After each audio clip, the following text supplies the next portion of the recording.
Emílio Gentili é especialista no estudo do fascismo. Tem reconhecimento internacional por conta dessa sua área de atuação. É professor de História Contemporânea e de Ciências Políticas da Universidade La Sapienza, em Roma. Antes de mais nada, como este vídeo é produzido com base em uma leitura oral de uma edição em espanhol do livro Fascismo, História e Interpretação, por meio de uma tradução livre e direta, por vezes pode parecer estranha a leitura por excesso de pausas. Como também não pretendo exaurir o debate acerca do sentido histórico das coisas, mas antes reafirmar os fatos históricos e colocar os pontos nos is em um momento tão conturbado como o nosso, onde o termo fascismo é tão banalizado. Apenas cumpro aqui o que considero ser o dever de um historiador. No mais, vamos adelante. O fascismo é uma ideologia estranha e singular.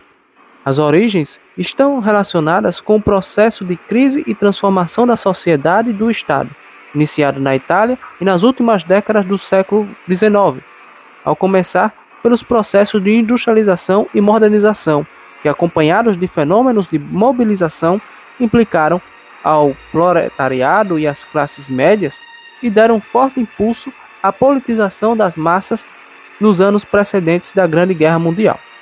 O fascismo nasceu depois da Guerra Mundial, porém alguns dos motivos culturais e políticos que contribuíram à sua formação estavam já presentes em movimentos radicais tanto de direita quanto de esquerda, tais como o nacionalismo, o sindicalismo revolucionário e o futurismo, surgido antes do fascismo. Estes movimentos, inclusive, defendiam ideologias distintas e contrapostas. Tinham em comum o sentido trágico e ativista da vida, a visão da modernidade como explosão de energia humana e conflito de forças coletivas organizadas em classes e nações, que assinalaria o fim da sociedade burguesa liberal e o início de uma nova época. Qual a relação entre o conservadorismo e o fascismo? Para Emílio Gentili, o fascismo é a antítese da ideologia comunista e democrática. A ideologia se distingue também da ideologia conservadora e da reacionária. Não se pode negar, porém, que existem ideias que possuem afinidades entre elas. Porém, é necessário fazer uma discriminação fundamental, que é o ativismo e a primazia da política. Qual a relação do conservadorismo com o fascismo? O eixo do pensamento conservador, em suas diversas expressões, se apresenta em geral com um escepticismo contra qualquer mudança radical que não leve em conta as condições históricas e naturais, e ainda que não venha a aceitar os princípios e os métodos de uma determinada ordem constituída, concebe, no entanto, que a conservação da ordem e sua lenta transformação, segundo um prudente e cauteloso realismo político, são mais úteis para a sociedade que uma transformação revolucionária que pretenda anular por inteiro as condições históricas e sobrepor a natureza dos homens. O conservadorismo não defende o mito do futuro, inerente a todo ativismo, e não aceita a primazia da política nem de qualquer outra espécie, mostrando fiel, crostianamente, a distinção entre as formas autônomas do espírito. E daí podemos entender a distinção, a verdadeira origem, pela opinião dele, da diversidade de posturas de Benedetto Croce e Giovanni Gentili frente ao fascismo e os motivos políticos de sua definitiva ruptura. Qual a relação do fascismo com o reacionarismo? As ideologias reacionárias, por outro lado, têm como princípio fundamental e denominador comum a ideia da ordem como arquétipo absoluto, universal e transcendente.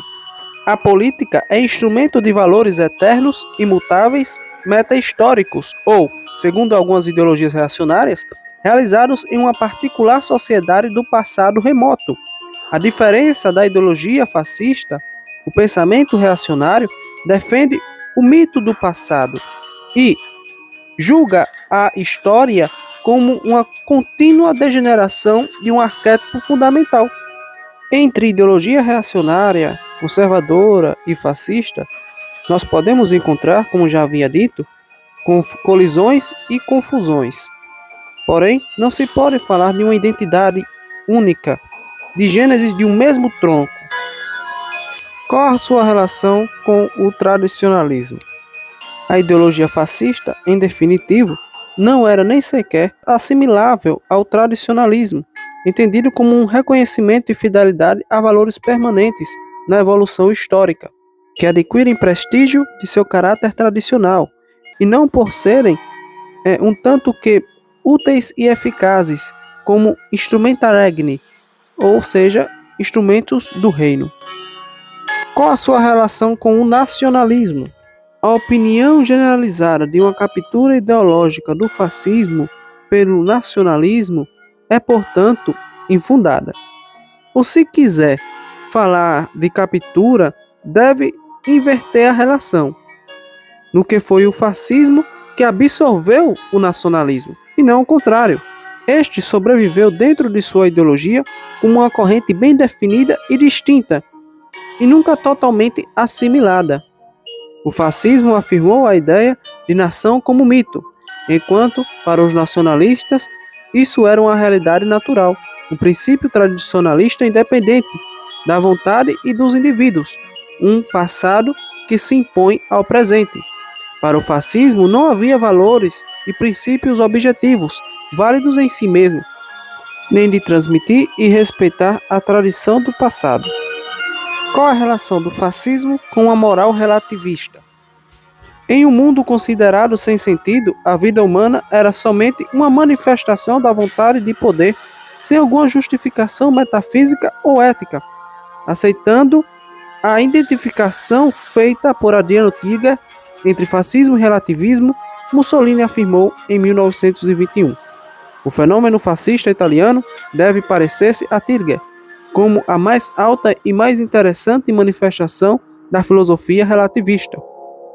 E se, como Warringer afirma, o relativismo é atado a Nietzsche e a sua Willensmacht, ou seja, vontade de poder, o fascismo italiano tem sido e é a mais formidável criação da vontade de poder individual e nacional.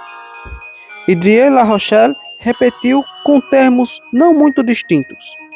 Nietzsche, postulando em a sua forma de vontade de poder a autonomia do homem no universo e a autonomia da ação, disse consequentemente que a célula da energia humana, do movimento social, é um indivíduo capaz de atuar mais que os outros, em definitivo, o indivíduo de elite, o chefe, pondo desta maneira, inclusive implicitamente, o duplo elemento social sobre o qual é fundado o fascismo, o chefe e o grupo que circunda o chefe.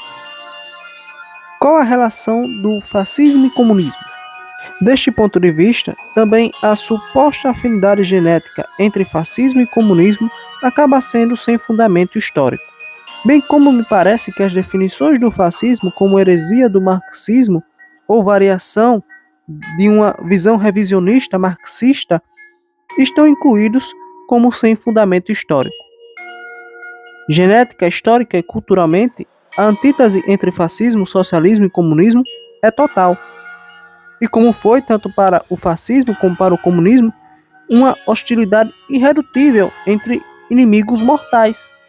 Evidentemente, o fascismo era um importante componente ideológico que desejava dar um conteúdo social mais radical e antiburguês à política de Estado totalitário. Porém, sem pôr em discussão as estruturas deste sistema político, sem imaginar uma sociedade sem classes e sem Estado, de trabalhadores livres e emancipados. Levando em consideração também esse fascismo social, o chamado fascismo de esquerda, muitas vezes me parece confuso e desconcertante. Uma heresia do marxismo, convertido inclusive em suporte para a definição geral do fascismo. Me parece um caso de mutilação e de distorção da realidade histórica. No fascismo, o papel dos militantes provenientes do socialismo revolucionário foi claramente importante na formação da ideologia, da organização e da praxis fascista. Porém, se deve pensar com clareza que estes militantes, quando deram vida e se uniram ao fascismo, já haviam repudiado os elementos fundamentais e de toda a ideologia do marxismo, bem como o socialismo, a luta de classe, a primazia revolucionária do proletariado, a emancipação total da humanidade através da igualdade e liberdade, o fim da sociedade dividida em classes, extinção do Estado e o internacionalismo. Por exemplo, no cristianismo, um herege não é quem repudia ou nega a Cristo ou ao Evangelho. Sim, um crente que continua professando sua fé em Cristo e considera crente mais sincero e verdadeiro que o clero e todos os teólogos da igreja. Porém, se negar a existência de Cristo e do Deus Pai, se repudia a moral cristã, se não professa sua fé na comunidade dos santos e no advento do reino de Deus, então não é um cristão herético, e sim simplesmente um não cristão. Assim, no que diz respeito ao marxismo e ao socialismo revolucionário internacionalista, os fascistas que foram provenientes da esquerda revolucionária, como o próprio Mussolini, não eram heréticos, e sim verdadeiros ateus, no sentido que negavam radical e integralmente todas as ideias do marxismo e do socialismo igualitário internacionalista. O fundamento nacionalista do fascismo é indiscutível.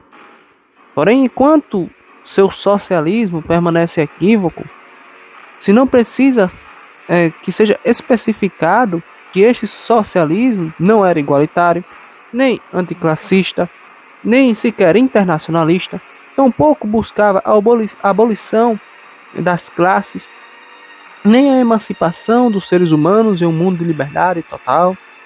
As semelhanças entre fascismo e bolchevismo, no entanto, se verificaram na organização do regime de partido único. Porém, aqui a questão não diz respeito à universalidade do fascismo, nem ao parentesco genético entre fascismo e bolchevismo, mas para a universalidade do sistema de poder totalitário no século XX. Porém, esta seria outra e mais complicada história. Se não levarmos em conta estas diferenças formais, temos como resultado uma difícil compreensão histórica da ideologia de intelectuais fascistas como Gentili, Felizi, Bottai, Espírito, Ricci ou até mesmo Basilar e Salini.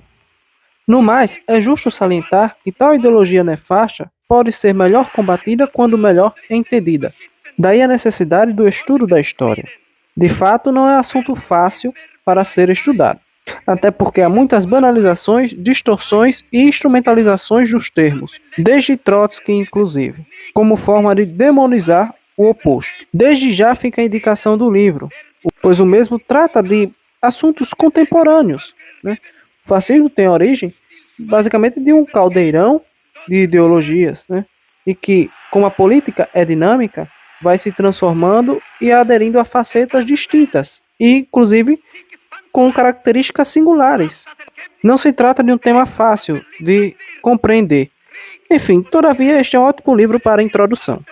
Desde já, fica recomendado. Se gostou e quiser ver mais vídeos como este, considere deixar seu gostei, se inscrever e compartilhar. No mais, obrigado.